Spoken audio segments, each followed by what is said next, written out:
This is a video of the Hornby Live Steam locomotive. This is the Mallard from the train set, so I've got the controllers in the background, or the controller and the transformer.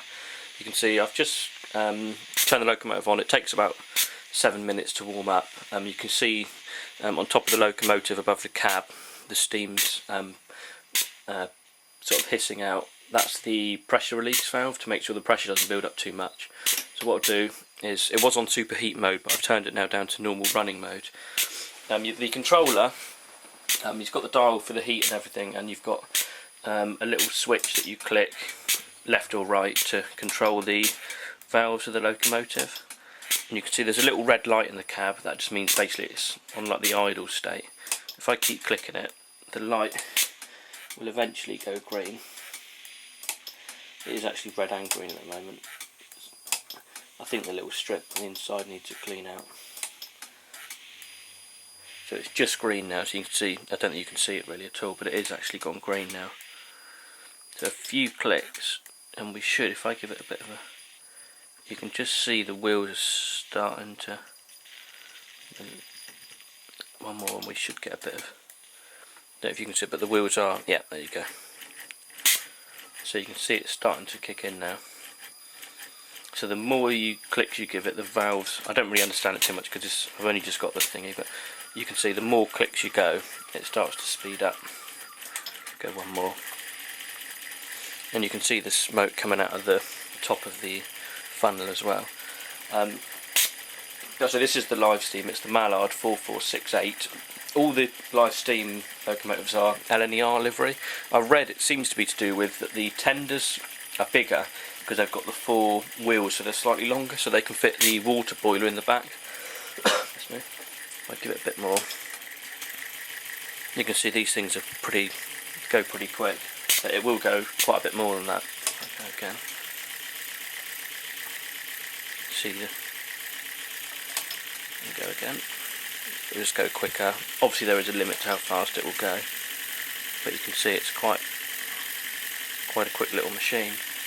And then if you click back in the opposite way, it does take a few clicks to get it to slow down. I think because you've got the pressure built up there, it takes a little while for it to slow down. But that's going forwards now. You'll see that you see it starting to slow down. You can see that would be going forwards. The wheels are going clockwise. If I clock all the way back, it will eventually come to a stop. And you see you get less smoke coming out of the chamber, but you'll probably see the pressure release might kick off. So we're all red now. If I go click all the way back through, it will go back in the centre of the range. You get the whistle. If I just go back a bit, you can see, you can hear the whistle there, and you can get different tones depending on which part of the whistle you're in. If I go through that range, then the whistle will go, and if I keep clicking through, it takes quite a few clicks. You see it's gone green again now, and the wheels, you can see, if I just go quick, might do one more, hopefully. There we go. You get it, then you get the reverse then. I'm not sure, it didn't seem to kick in quite quick enough then. So let's say that's going in reverse, and then if you clock back, keep clicking back, you'll get faster and faster in reverse. They do say in reverse, I read in the, I'll slow it down again, in the owner's manual, that you need to make sure after a good run backwards that all the bolts are still tight, because I guess some of the bolts on the wheels down here would could work their way loose with that, the rotating that way, like the anti-clockwise direction. So you can see, once it's fast, you can get it under control quite easily by slowing it down. Let's see if I can get it to, if I get it to a stop. And you're always meant to get it to this position to stop, and then you can switch the, when it's stopped, you can switch the switch on the little dial on the top to like an idle mode, so it just keeps it cooler. You can see the nice stream coming out the top there. So if I bring it back up to heat mode and I click through, we should go back through the whistle. So at the whistle stage and go a bit further again. and I'm a few more clicks, and we should. A minute now. We should start to get movement. That's forwards again now. You can see it's going clockwise again. But this system basically works. You've got the boiler in the tender, which is where you fill up with the Hornby distilled water, and there's a little oil reservoir in the top of the funnel, where you put a tiny drop of the Hornby Live Steam oil in there. That does come in the set, but you need to buy the water separately, and the rolling road you can buy separately as well. This is the newer model, which is R8211, I think.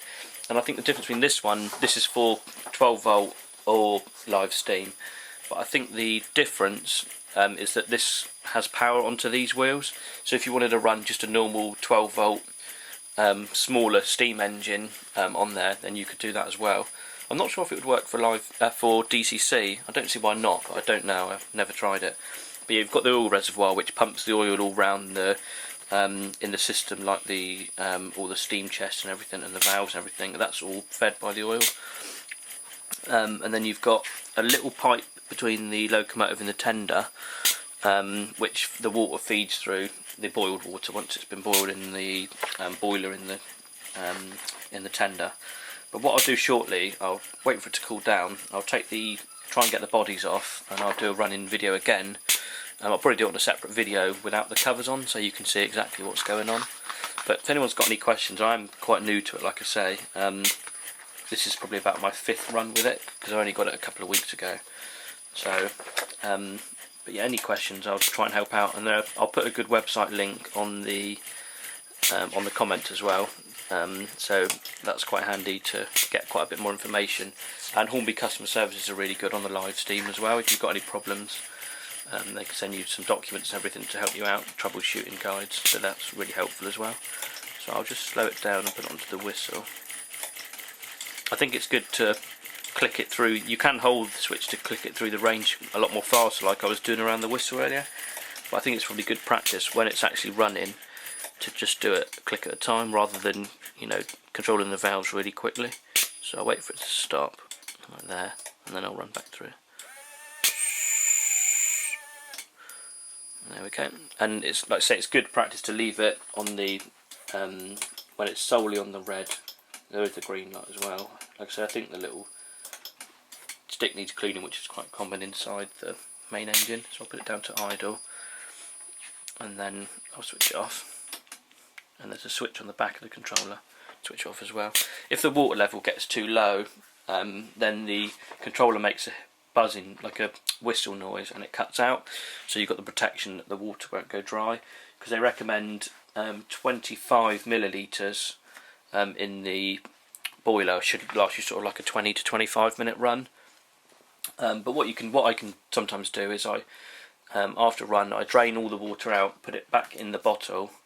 Well, I guess if you were really thinking, you could chuck it away if you were thinking about it, and then fill it right up again, the 25 millilitres. So that's like 2.5 of the standard 10ml syringes that you get with the pack for the water. And like I say, the oil, Hornby recommend, I think, 0.5 millilitres. So yeah, 0.5 millilitres after every 5 runs. But I've seen on a lot of the forums, people recommend sort of more of a thing every 0.2 millilitres or so, or 0.1 millilitres every 2 or 3 runs. But you'll know if you've got too much, because you end up getting oil comes out of the funnel at the top at the front, and you end up with oil splattered all over the locomotive. So you generally know if you've overfilled it. So yeah, that's that. But yeah, any questions, try and give me a shout, and I'll try and help or point you in the right direction to try and get some more information. Thanks for watching.